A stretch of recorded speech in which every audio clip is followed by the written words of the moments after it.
سب سے پہلے آپ کو یہ چیز سمجھنا ہے کہ جو اپنی پرانی ہماری ہسٹوریکل سائٹس ہیں، تاریخی جگہیں ہیں، یہ کیوں ضروری ہے ان کو ہمیں پروٹیکٹ کرنا.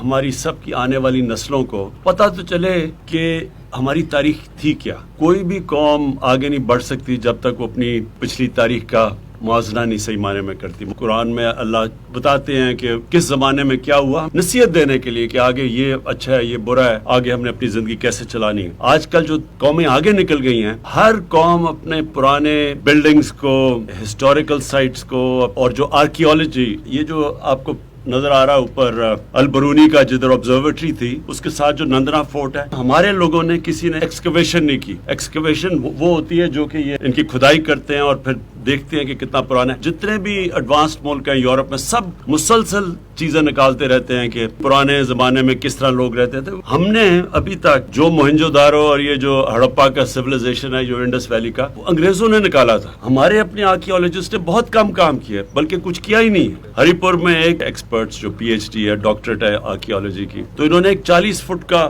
بدھا، جو دنیا میں سب سے بڑا جسے کہتے ہیں سلیپنگ بدھا، وہ وہاں ہری پور میں جو انہوں نے نکالا ہے. دنیا میں جدھر بھی بدھسٹ مذہب کے لوگ ہیں، وہ سب آ کے دیکھنا چاہتے ہیں اس کو. جو ہمارا دوسرا بڑا مسئلہ ہے روزگار. ٹورزم ایک ایسی چیز ہے جو سب سے زیادہ روزگار دیتی ہے، اور جو پاکستان میں اللہ نے جس طرح کی نعمتیں بخشی ہوئی ہیں، ہمارے لیے ایک ملک کے اندر اس طرح کی چیزیں نہیں ہوتی کہ سمندر بھی ہو، سب سے اونچا پہاڑ بھی ہو، سب سے پرانا دنیا کا سویلائزیشن موہنجو دارو ہڑپا کا بھی ہو. یہ ابھی کسی نے پتہ ہی نہیں چلوایا کہ سالٹ رینج میں جو پرانے شہر ہیں وہ کتنے پرانے ہیں.